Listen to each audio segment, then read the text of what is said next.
Meet Ali Bennett, a friend of mine, a young Muslim born and raised in Sydney, Australia, who has lived quite a successful life. However, it was only recently that his life took a dramatic turn. This is Ali's story. Where are you at now with your life? What's happened to you? At this point in my life, wallah, I've been gifted, alhamdulillah, by Allah, with cancer throughout my body, and I've changed my whole life to sort of helping people. Why do you call it a gift, Ali? And alhamdulillah, it's a gift because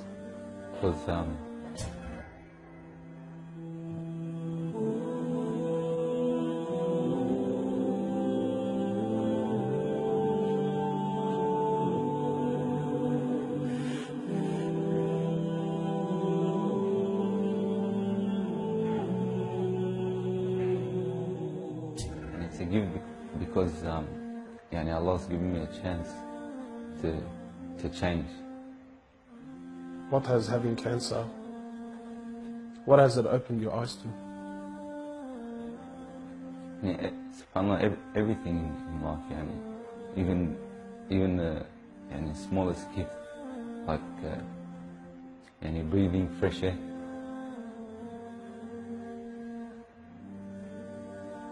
Do you feel like you used to take that for granted before?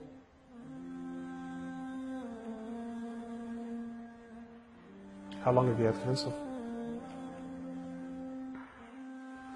4 months now. Ali was diagnosed with stage 4 cancer and given only 7 months to live.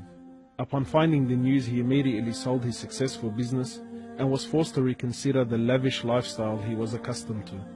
Everything was to change.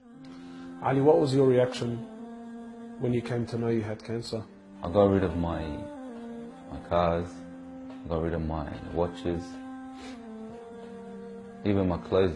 I took them with me overseas and I gave them to a lot of people up there. So I wanted to try to leave this world without anything. So you were on a mission to get rid of your dunya. It wasn't until Ali invited us into his room that we truly understood the luxurious lifestyle that he was living and the extent of the sacrifice that he was making. What's all this, Ali? Talk to me, explain this. It's a bracelet, costs about $60,000. $60,000? Yeah. What do you have in these boxes now? They're all my shoes, alhamdulillah. Louis Vuitton? All Louis Vuitton. How much is something like this worth, Ali? They're probably about 1,300. How much you pay for that, Ali? About 700. Thongs? For a pair of thongs, yeah. So what's happening with the sunglasses here, Ali? I just like collecting different sunglasses. Yeah? I've got rid of a lot of them. I gave them to a couple of brothers in Africa, alhamdulillah. So you're telling me there's a kid in Africa that's walking around with Louis Vuittons and Can I try one of these hats on? I've only mentioned them in my talks like 100 times. You can try the red one on. It's limited edition one. Barakallah. What do you reckon, else? Sheikh Gucci. Ali's interest in the dunya has left him abruptly and no longer holds a place in his heart. So Ali, what do you feel now, like when you look at this? And driving something like this doesn't really cross my mind anymore. It's not something I would want to do no more. After someone tells you, or you find out that you're sick, or you haven't got much time in this life, wallah, this is the last thing you would want to chase. And this is how we should be living our life every day. How, like, these people would love to be in it, people would love to own, people would love to drive it. Wallah, they're going for the wrong goals. And you realize that when you get sick, when someone tells you you haven't got long to live, you realize all this stuff, it does not benefit us in any way. So what's the value of this in your heart now? This is worth one pair of thongs for a little African child with no thongs. Wallahi, it's worth more than me to see him smile with a pair of thongs than own one of these. Wallah al-Azim. Ali has since dedicated the remainder of his life and wealth to helping those who are far less fortunate than him. After an emotional journey to Africa, Ali has established a charity titled Muslims Around the World Project. The organization wasted no time in the construction of a masjid and a school in Africa to serve as an ongoing charity for him when he finally has to depart this world. Well, it all started from when I went to the cemetery when a brother that has a saying that has cancer passed away. And I was at the cemetery and I was just thinking to myself, you know, after you go, there's nothing. There's no one there for you. No mother, no father, no brother, no sister, except for your deeds. And even your money is not going to be there for you.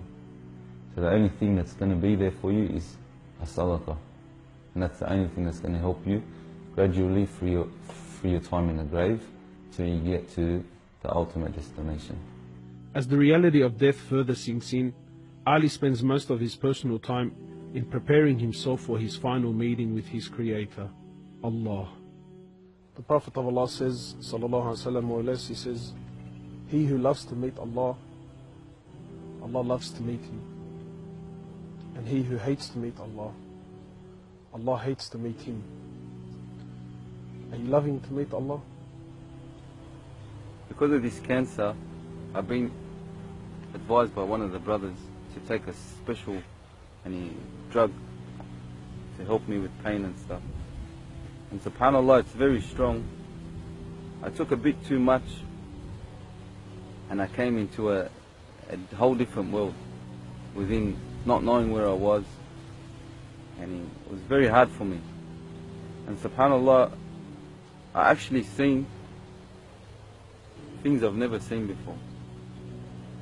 And my family were there all standing around me, and I was pointing up and I was saying, Ya Allah, take me. And it was that beautiful what I was seeing, I just wanted to go. And the next day, subhanAllah, I woke up and I was upset that Allah didn't take me.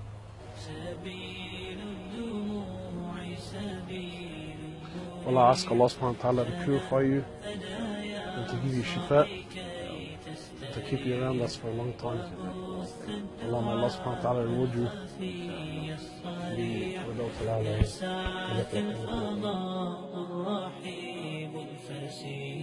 سبيل الدموع سبيل مريح تنهدى يا صاحي كي